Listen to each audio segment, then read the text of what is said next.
Bible की प्रार्थनाएं। और इस श्रृंखला में हम आज जिस विषय पर कुछ देर चर्चा करेंगे और वो है प्रार्थना सिखाने वाली आत्मा।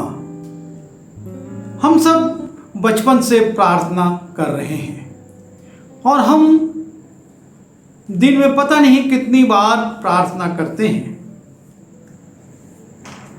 मुझे जहाँ तक स्मरण आता है, मुझको 3 प्रार्थनाएं मेरे माता पिता ने और शिक्षकों ने सिखाई थी। पहली प्रार्थना भोजन की प्रार्थना, जो कि बड़ी छोटी सी होती थी, एक लाइन की। उसके बाद जब थोड़ा सा बड़ा हुआ, प्रभु की प्रार्थना घर की प्रार्थना संगति में और संडे स्कूल में मैंने सीखी। और जब मैं स्कूल जाने लगा तब स्कूल के फादर ने हमें स्कूल शुरू होने से पहले एक प्रार्थना सिखाई थी और उसको हम दोहराते थे। और इसके आगे मुझको नहीं स्मरण कि मुझको कोई प्रार्थना सिखाई गई। पर जब हम जकरिया की पुस्तक उसके 12वें अध्याय के 10वें पद में जाते हैं, वहाँ पर जकरिया लिखता है, और मैं दाऊद के घराने और यरूशलेम के निवासियों पर अपना अनुग्रह करने वाली और प्रार्थना सिखाने वाली आत्मा उंडेलूंगा।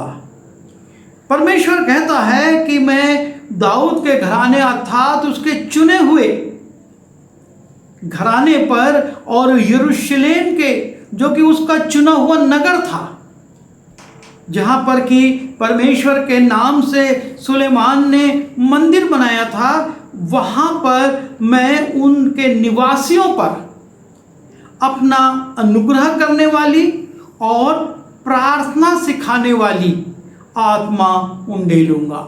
प्रार्थना सिखाने वाली आत्मा। और ये सुनने में, पढ़ने में थोड़ा सा अजीब सा लगता है, लेकिन सच्चाई है कि आपको और मुझको प्रार्थना कैसे करना है और प्रार्थना किस प्रकार से करना है, ये सीखने की आवश्यकता है।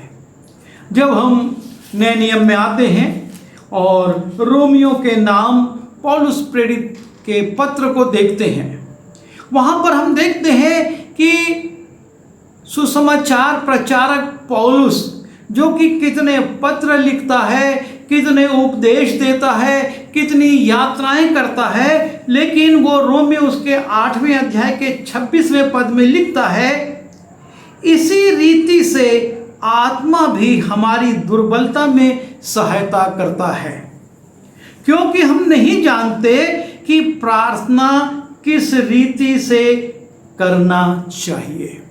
पौलुस कहता है कि हम नहीं जानते कि प्रार्थना किस रीति से करना चाहिए, परंतु आत्मा आप ही ऐसी आहें भर भर कर, जो बयान से बाहर है, हमारे लिए विनती करता है।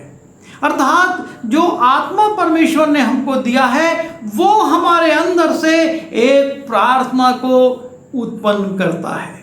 ये प्रार्थना कृत्रिम प्रार्थना नहीं है, ये प्रार्थना शाब्दिक प्रार्थना नहीं है, ये लच्छेदार शब्दों की प्रार्थना नहीं है या लोगों को सुनाने के लिए नहीं है, लेकिन वो कहता है कि आत्मा आप ही ऐसी आहें भर भर के हमारे अंदर से वो एक दर्द को, हमारे अंदर की पीड़ा को वो परमेश्वर के सामने प्रकट करती है, परंतु आत्मा आप ही ऐसी आहें भर भर कर, जो बयान से बाहर है, हमारे लिए विनती करती, हमारे लिए विनती करती है, हमारे लिए वो आत्मा प्रार्थना करती है।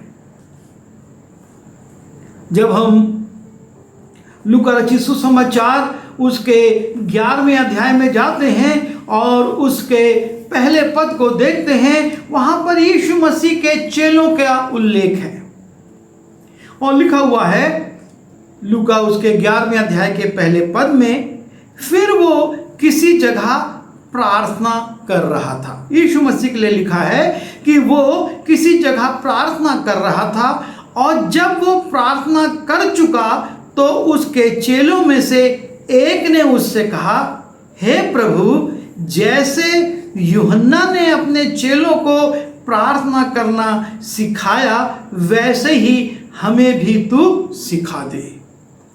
चेले, यीशु मसीह के चेले जो दिन रात यीशु मसीह के साथ साथ रहते थे, उसके साथ सेवकाई करते थे और देखते थे कि यीशु मसीह प्रार्थना करते हैं और किस प्रकार से वो अपना जीवन प्रार्थना में रखे हुए हैं, क्योंकि लिखा है कि वो किसी जगह प्रार्थना कर रहा था। जब यीशु मसीह प्रार्थना कर रहा था तब चेले उसकी प्रार्थना के बाद उससे निवेदन करते हैं और एक बात वहां पर प्रकट करते हैं कि यूहन्ना बपतिस्मा देने वाले ने भी अपने चेलों को प्रार्थना करना सिखाया था।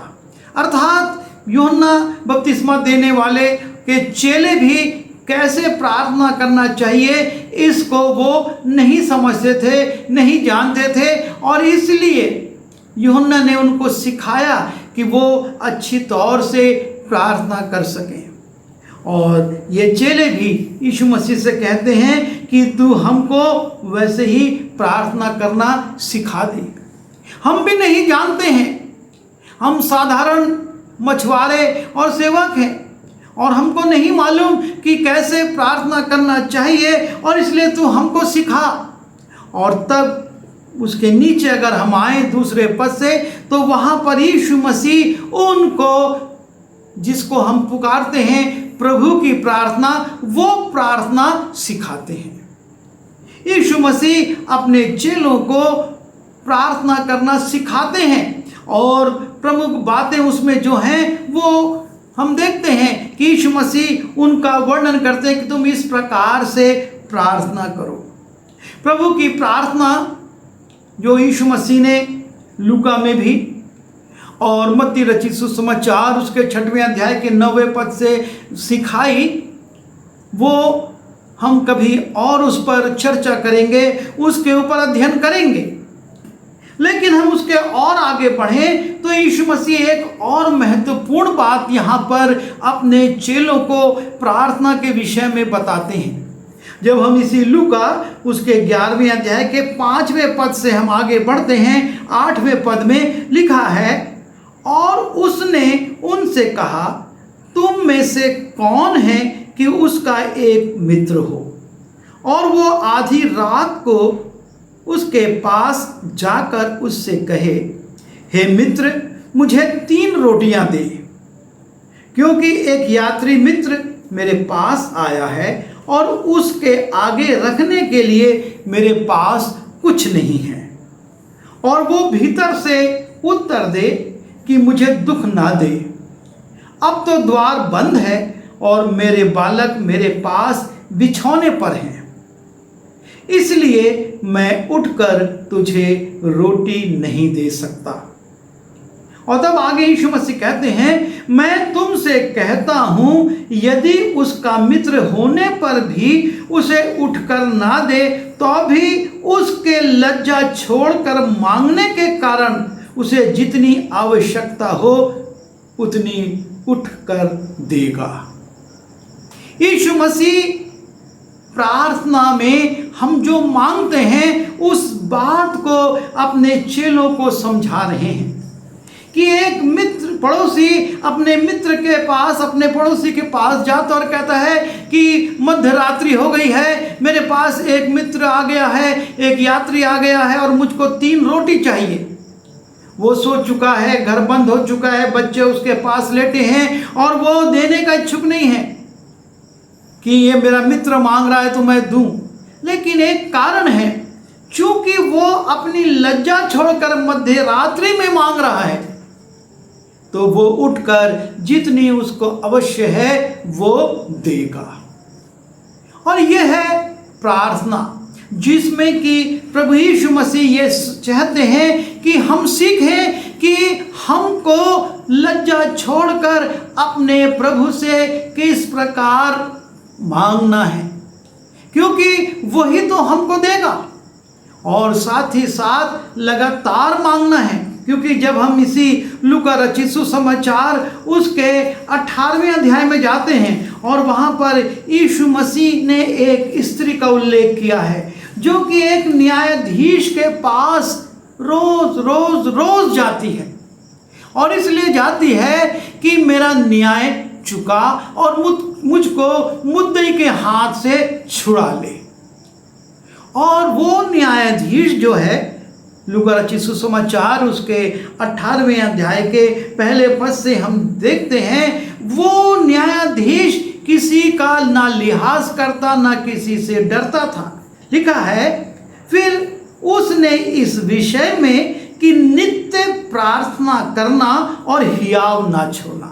दो बातें यीशु मसीह वहां पर अपने लोगों को बता रहे हैं कि नित्य प्रार्थना करना, रेगुलर, हमको एक बार दो बार प्रार्थना करके छोड़ नहीं देना, लेकिन हमको लगातार प्रार्थना करना और हिम्मत नहीं हारना है कि नहीं मिलेगा मुझको।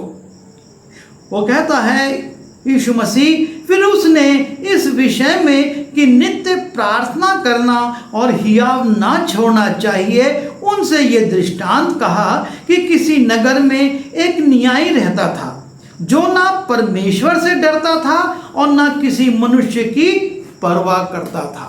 इस न्याय की जो विशेषताएं बताई जा रही हैं कि वो परमेश्वर से डरता ही नहीं था और मनुष्यों की तो कुछ परवाह नहीं करता था। वो ऐसा एक व्यक्ति था, और उसी नगर में एक विधवा भी रहती थी जो उसके पास आकर कहा करती थी कि मेरा न्याय चुकाकर मुझे मुद्दई से बचा।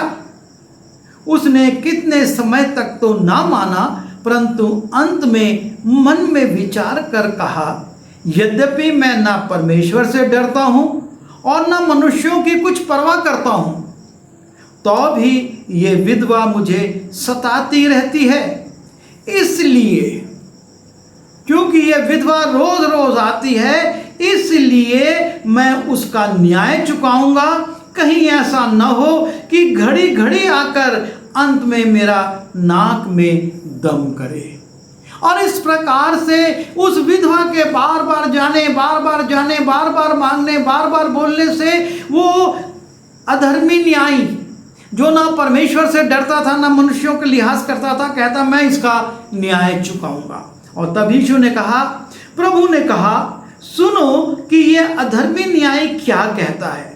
सो क्या परमेश्वर अपने चुने हुओं का न्याय ना चुकाएगा जो रात दिन उसकी दुहाई देते हैं, और क्या वो उनके विषय में देर करेगा। अर्थात आपको और मुझको प्रार्थना नित्य करना है। आपको और मुझको अपनी आवश्यकता परमेश्वर के सामने रखना है, और आपको और मुझको हियाव नहीं छोड़ना है। और जब हम इस रीति से प्रार्थना करते हैं तो लिखा है कि मैं तुमसे कहता हूं, हमारा परमेश्वर तुरंत उनका न्याय चुकाएगा। जब हम इस प्रकार से प्रार्थना करते रहेंगे तो 8वें पद में लिखा है कि परमेश्वर तुरंत उनका न्याय चुकाएगा और हमारे को अपनी प्रार्थना का प्रत्युत्तर मिलेगा। प्रभु हमारी सहायता करे कि हम जो कि बचपन से प्रार्थना करते आ रहे हैं, अपने जीवन में कभी प्रार्थना करने में शर्म ना करें। लज्जा छोड़कर वो मांगता है और मित्र देता है, हियाव नहीं छोड़ता। परमेश्वर का पुत्र यीशु कहता है, हियाव मत छोड़ो, प्रार्थना नित्य करो, और जब तुम इस रीति से करोगे तो तुरंत हमारा परमेश्वर हमारा न्याय चुकाएगा। प्रभु हमारी सहायता करे। आइए दुआ करें। पिता परमेश्वर, हम आपके पुत्र अपने प्रभु यीशु मसीह के नाम से आपके चरणों पर आते हैं।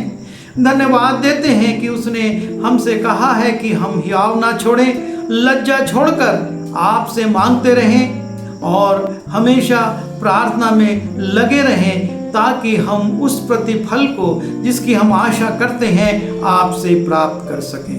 विनती यीशु के नाम से मांगता हूँ, आमीन।